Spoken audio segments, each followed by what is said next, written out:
सेवा एक दिन शून्य पर आकर खड़ी हो जाएगी। इसलिए आज से नियम बनाओ कि सेवा में कमी मत आने देना, तो आने वाली पीढ़ी भी सेवा में कमी नहीं आने देगी। ये निश्चित है, वो बढ़ाना चाहिए। आज माता पिता की सेवा कम हो रही है और घर में कुत्ता की सेवा ज्यादा हो रही है।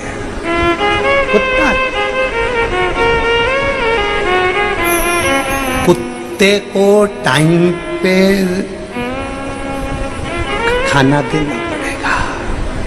सास का टाइम है 10 बजे भोजन करने का, पर किसी को ध्यान नहीं। बहुएं टाइम पे, बहुएं कुत्ते के लिए तो ऊपर से नीचे उतर के टॉमी को दे दिए। कुत्ता टाइम पे खाना खा रहा है, कुत्ता टाइम पर दूध पी रहा है, कुत्ता टाइम पर डॉक्टर के पास जा रहा है, कुत्ता टाइम पर सोच कर्म करने के लिए जा रहा है। इतनी फुर्सत है घर के लोगों को कि कुत्ते की चेन पकड़ के, हाफ पैंट पहन के, टी शर्ट पहन के कुत्ते को घुमा रहे हैं। समझ में आना चाहिए कि कुत्ते को तुम नहीं घुमा रहे, कुत्ता तुम्हें घुमा रहा है। कुत्ते को टाइम पर भोजन है, कुत्ते को टाइम पर खाना है, कुत्ते को टाइम पर सोना है, कुत्ते को टाइम पर नहलाना है, कुत्ते को टाइम पर गोदी में बिठाना है, कुत्ते को टाइम पर घुमाने ले जाना है। कुत्ते की जितनी सेवा हो रही है उतना तो घर में बुजुर्ग माँ बाप की नहीं कर पा रहे हो रे। शर्माना चाहिए। घर का बूढ़ा माँ बाप चाय के लिए बैठा है, बहू उतर के आएगी, चाय बनाएगी। 2 बज गई अभी तक नहीं आई, 3 बज गई अभी तक नहीं आई, 3:30 बज गई अभी तक नहीं आई। बहू की जब नींद खुली तब उतर कर आई, चाय बनाया। पति इंतजार करे, चाय बनेगी, भोजन बनेगा, ये बनेगा, वो बनेगा। इतना माँ बाप की सेवा नहीं हो रही जितना कुत्ता की सेवा हो रही है। एक काम वाली की इतनी मेहनत करती, एक बहू काम वाली को इतना इज्जत देती है। भाभी कल टाइम पे आ जाना, भाभी मैंने पन्नी में खाना रखा है वो लेकर चले जाना, भाभी चाय पियोगी क्या, भाभी ये करोगी क्या। काम वाली की इतनी मिन्नत हो रही है। इतनी मिन्नत सास की कर लेती तो तेरी जिंदगी सार्थक हो जाती। क्योंकि काम वाली टाइम पर नहीं आई तो बर्तन कौन मांजेगा, झाड़ू कौन लगाएगा, पोछा कौन लगाएगा। बड़ी चिंता में व्यक्त है। जितना टेंशन तो भोलेनाथ का नहीं उतना काम वाली का है। कहां जा रहा है ये। फिर लोग कहते हैं सियोर वाला महाराज बहुत गंदा गंदा बोलता है, बहुत आड़ा टेढ़ा बोलता है। सियोर वाला महाराज तो वैसे ही बुरा है, वो बोलने में और बुरा हो जाता है। बस सत्य मत बताओ गुरुजी, आईना मत बताओ। किसी को दर्पण दिखाओगे ना तो आप सियोर वाला महाराज बुरा। और तुम सब देख चुके हो। अभियान 1-1.5 महीने पहले आईना दिखाया था, केवल छोटा सा, और पूरा हिल गया भारत यहां से लेके वहां तक। केवल आईना दिखाया था। सत्य का आईना कठोर होता है, सत्य का आईना बड़ा कड़क होता है। और सत्य कभी छुपता नहीं है। सारे वेद पुराण शास्त्र एक एक चीज निकालो, सत्य सत्य सामने आएगा। जितनी कुत्ते की सेवा हो रही है, अगर एक बुजुर्ग माँ बाप की सेवा होती तो उनकी आंखों से खुशी के आंसू बहते और वो दिल से दुआ देकर आखिरी में जाते, दिल से दुआ देकर। कहां सेवा में लीन हो गए, कहां।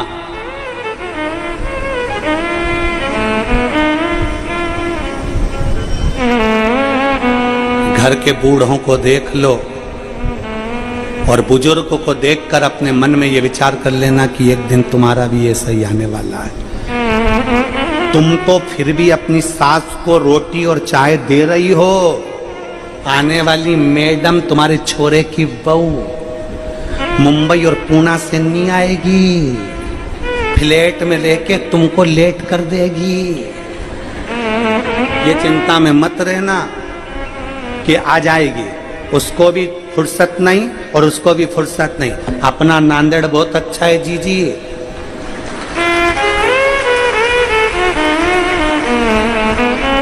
कोई बहू तुम्हारी कहीं पे भी रहे, वो कहे बेंगलोर आ जाओ, मम्मी जी बेंगलोर आ जाओ, मैं अच्छे डॉक्टर को दिखा दूंगी, मम्मी जी ऐसा कर लो। जरा से लोभ लालच में चली मत जाना। यहाँ जो बहू रह रही है वो ही अच्छी है। जैसी सेवा कर रही है करने दो। ज्यादा चले गए, पति इधर पत्नी उधर, रोज रात को सोएंगे, रोज रात को जगह कब जाएगी तुम्हारी माँ, कब जाएगी तुम्हारी माँ, कब जाएगा तुम्हारा बाप, कब जाएगा तुम्हारा बाप, कब जाएगी तुम्हारी माँ। प्राण खाए जा रहा है, प्राण खाए जा रहा है। डॉक्टर डॉक्टर डॉक्टर में पूरा पैसा लगे जा रहा है। कब जाएंगे। बच्चों पर ध्यान तक नहीं देते, तुम अपनी माँ बाप पे लगे रहते हो। कब जाएंगे। और बच्चा कुचा था तो सिर पे पल्लू लेके जो आंसू ढलकाने बैठी।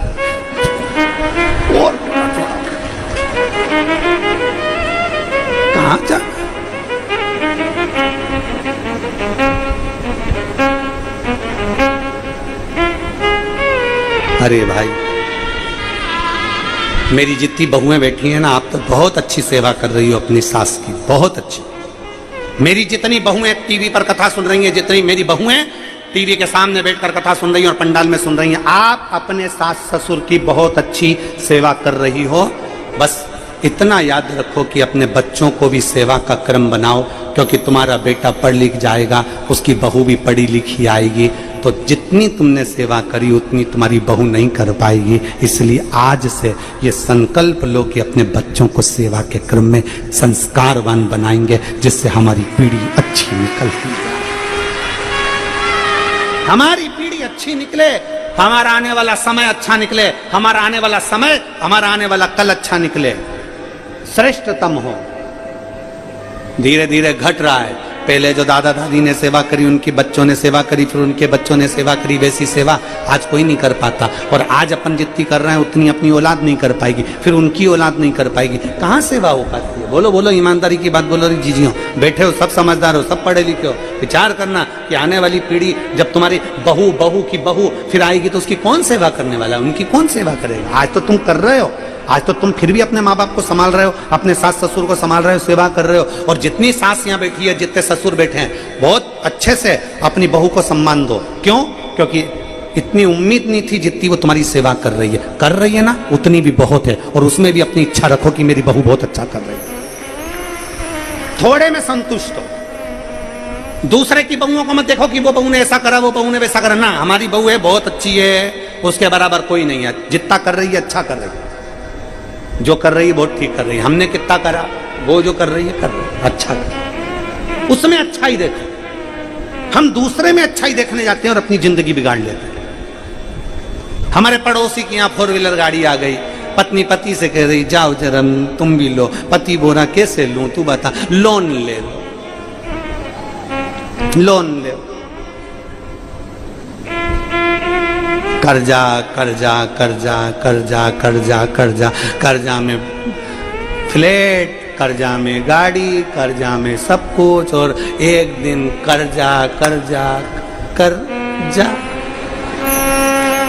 सबके लिए कर गया और आखिरी में चला गया। अब नीचे वालों के पास बैंक वाले आए, तुम चुकाओ, तो हमारे पास तो कुछ ही नहीं, जिसने लिया था वो तो गया, अपने पास क्या बच्चा। इसलिए कर्जा कर्जा कर कर कर तुम्हारे लिए आखिरी में चले जाओ, क्या मतलब। इसलिए भगवान अगर धन दे, भगवान अगर संपदा दे, भगवान अगर थोड़ी सी धन संपदा तुमको दे, तो एक बाबा से प्रार्थना करना कि एक धन हमको भी ऐसा देना, जैसे आज ये श्री नांदेड़कर जी और पातेवर जी जो ये कथा करवा रहे हैं। लगभग 20,000 से 30,000 आदमी रोज भोजन कर रहा है और प्रतिदिन कथा का रसपान कर रहा है। लाखों लोग कथा सुन रहे हैं। ऐसा धन हमको देना, हमारी जिंदगी में साल भर में, 1.5 साल में, 2 साल में ऐसा धन देना कि हम भी शिव पुराण की कथा करवाएं और अपने नांदेड़ की पवित्र भूमि को, हम इतने सारे श्रोता भाई बहनों को जो नहीं जा सकते सीहोर, जो नहीं जा सकते कहीं और, वो यहाँ पर बैठकर कथा सुने। ऐसा बलशील हमको बनाना मेरे भोलेनाथ, इतना हमको देना। शिव अगर कृपा करे तो उससे विनती करा करो कि बुद्धे, शंकर पर चढ़ाया गया जल कहां काम आया। माता पिता अंधे हो गए, दोनों अंधे हो गए, दोनों के पास में नेत्र नहीं थे। बेटा बड़ा होता गया और बेटा बड़ा होता गया तो माता पिता की सेवा करता रहा। कल हमने कथा में कहा था, जिसके घर के बच्चे शंकर को 1 लोटा जल चढ़ाना प्रारंभ कर देते हैं, जिसके घर के बच्चे शंकर भगवान के मंदिर की सीढ़ियां चढ़ना प्रारंभ कर देते हैं, जिसके घर के बच्चे शिवालय जाना चालू कर देते हैं, उस घर का बुढ़ा व्यक्ति, उस घर का बुजुर्ग व्यक्ति कभी वृद्धाश्रम की सीढ़ी नहीं चढ़ता। ये कल की कथा में कहा। श्रवण कुमार के माता पिता और श्रवण कुमार अपने माँ बाप का हाथ पकड़कर, अंधे माता पिता का हाथ पकड़कर शंकर के मंदिर जाता था जल चढ़ाने के लिए। शिव के मंदिर शिवालय जा रहा है जल चढ़ाने।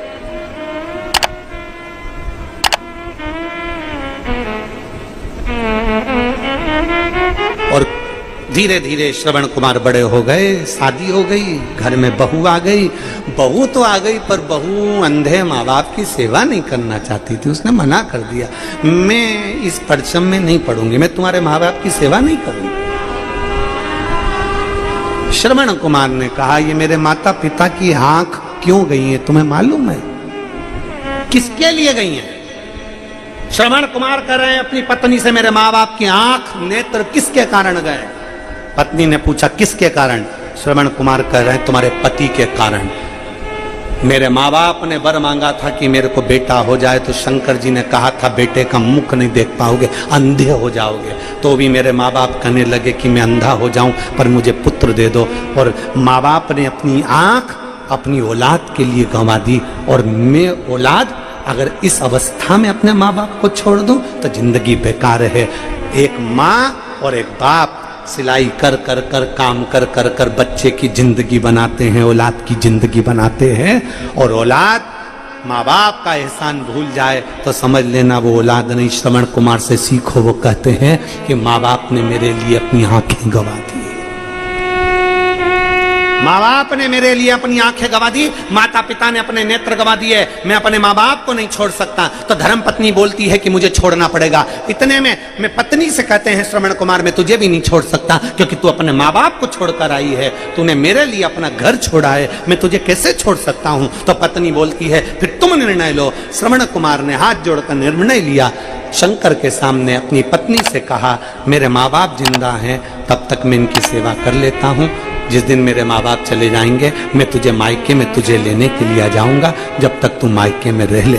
पत्नी ने कहा ठीक है। पत्नी मायके चली गई, श्रवण कुमार अपने घर में। माँ बाप से पूछा, माता पिता से, बाबा अब तुम्हारी वृद्ध अवस्था बहुत ज्यादा हो गई है, तुम क्या चाहते हो? माता पिता बोलो कि हमने बेटा निर्णय लिया था कि सारे तीर्थ का दर्शन करेंगे, 12 ज्योतिर्लिंग करेंगे। बाबा हमारा मन है, हम वहां दर्शन करना चाहते हैं, हम दर्शन करना चाहते हैं, हमारा मन हमारा चित्त है कि हम दर्शन करें।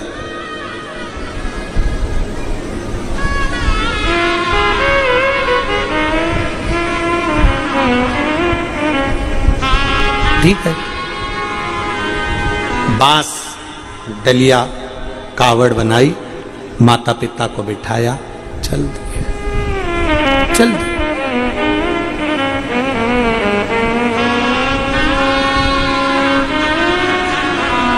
और जो चले, माता पिता को कावड़ में बिठाकर श्रवण कुमार आनंद के साथ शिव स्तुति करते करते चल दिए। और फिर निवेदन है, फिर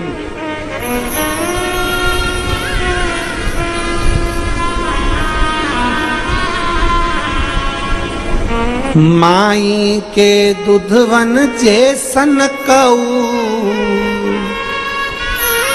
माई के दुधवन जैसन को मिठाई ना मिलई, सब कुछ मिल जाता है दुनिया में, माई ना मिलई। अपने घर की आई, अपने घर की माँ जब चली जाती है तब मालूम पड़ता है कि माँ क्या है। माई के दुधवन जैसन कऊ मिठाई ना मिलई, सब कुछ मिल जाता है दुनिया में, माई ना मिलई। कोई पूछे माता सती से, कोई पूछे माता पार्वती से, कोई पूछे माता जानकी से, कोई पूछे माता लक्ष्मी से। जब माता सती अपने पिता के यज्ञ में गई तो पिता नहीं मिले, सती के पिता नहीं मिले, भाई नहीं मिला, बहन नहीं मिली, रिश्तेदार नहीं मिले। माता सती को सबने झटका दिया। माता सती से मिलने के लिए केवल एक ही आई है और माता सती की मां प्रसूति आई है। प्रसूति ने बेटी को गले लगाया, सती तेरे पिता ने तुझे नहीं बुलाया था लाडो, तू क्यों आ गई रे? तू क्यों आ गई बेटा? तेरे पिता ने नहीं बुलाया लाडो, तुझे क्यों आई है? सती कहती है मेरे पिता के घर में यज्ञ अगर नहीं आती तो लोग पिता को ताना देते कि बताओ बेटी नहीं आई, बेटी नहीं आई। अपने पिता की शान बचाने के लिए मुझे इस यज्ञ में आना पड़ा है, इस यज्ञ में मैं पहुंची हूं, अपने पिता की शान बचाने के लिए मैं आई हूं, शान बचाने।